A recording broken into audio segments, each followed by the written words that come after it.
which gives us an opportunity to remind you that television is a bit like a flashlight beam. It can show you what's at the end of that beam, doesn't show you what's at the side of the beam, up or below. And the television cameras have been pointed today at the targets, the World Trade Center here in New York City, the Pentagon in Washington, D.C., all of those targets on the East Coast. So it's in wide areas of Manhattan, and most of Manhattan, which is only a part of New York City as a whole, while there's a lot of tension today and a lot of concern for what was happening, obviously, to the country and particularly on the lower part of Manhattan, that life did go on in most of the city. But all focal points have been and remain tonight on the dead and wounded out of what happened in lower Manhattan and in Washington in the case of the Pentagon. But officials up and down the West Coast found themselves scrambling all day, as well as officials here on the East Coast. Stop in effect for all aircraft to all airports until further notice.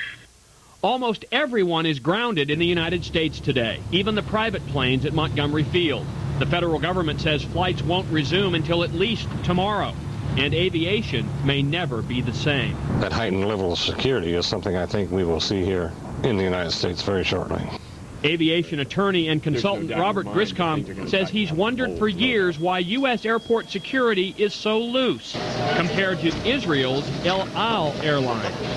And these were trained security agents who interviewed each passenger getting on board the airplane, not only about where they were going and why they were going there, but also about what are you taking with you, what is the purpose of your trip, what was your mother's maiden name. I mean, they really got into depth in these interviews.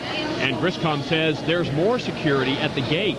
They had 7 or 8 security agents in that boarding area who were randomly selecting passengers for additional James interviews. Dillard, a pain specialist who usually works in the Columbia Presbyterian Hospital system, but was sent to St. Vincent's Hospital near the World Trade Center to help, said, and I quote him, "I have been in here since this morning. It is like a normal busy day, but it is eerie. We expected to get overwhelmed.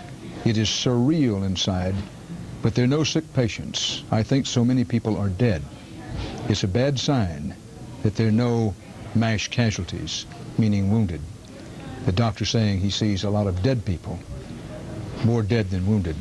Fires continue to rage at the scene of the attacks at the 110-story Twin Towers. The fires have ebbed and flowed during the day, but they're still burning. Much of this prevents police and rescue personnel from getting to the wounded or dead.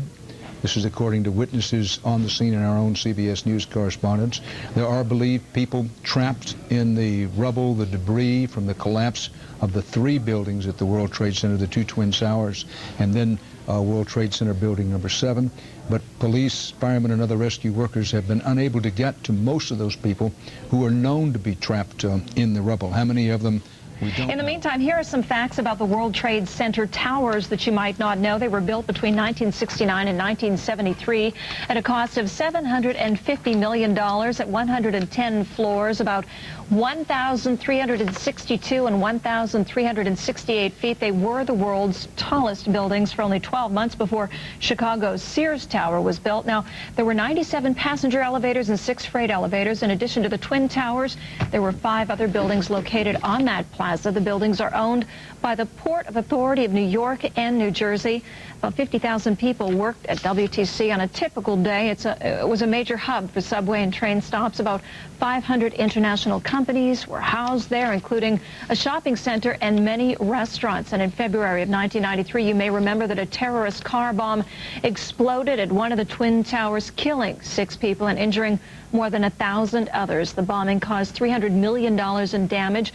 A group made up of Sudanese, Egyptians, Americans, and Jordanians were convicted of conspiracy and other charges in that bombing. Get on 4 aircrafts and do this to a great, proud, successful nation. That was in the case of the USS Cole. Today, there's never been a terrorism attack on this scale anywhere in the world. Absolutely not. But you see, if indeed we go back to this bin Laden base and his group, the so-called Al-Qaeda, which is his followers, these people have grown more brazen and more reckless by the day.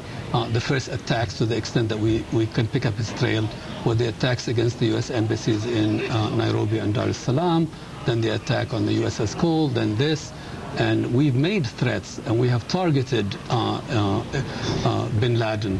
But these have been pinpricks. There has really been no big price paid for attacks against Americans. I think President Bush is going to be under huge pressure, in effect, to now make good on these threats. This has to be retribution beyond the old rage. An enormous test for this new president. White House officials came out today and said that they would identify and bring to justice those responsible for these heinous acts. Dan, but with the scope and the enormity of this tragedy, I would imagine that just bringing them to justice is certainly not going to be enough for a lot of people. There will be a lot of people who are demanding swift, decisive, and punitive action against those Washington.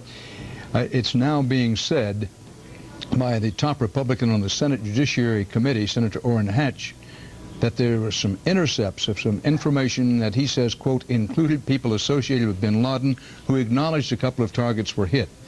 Hatch said this just a short while ago in an interview with Associated Press. He declined to be more specific. Sometime before we know for sure who's responsible for this, early speculation places blame on terrorist Osama bin Laden.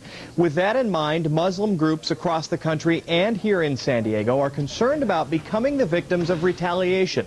The San Diego Islamic Center has received at least 2 threats already today.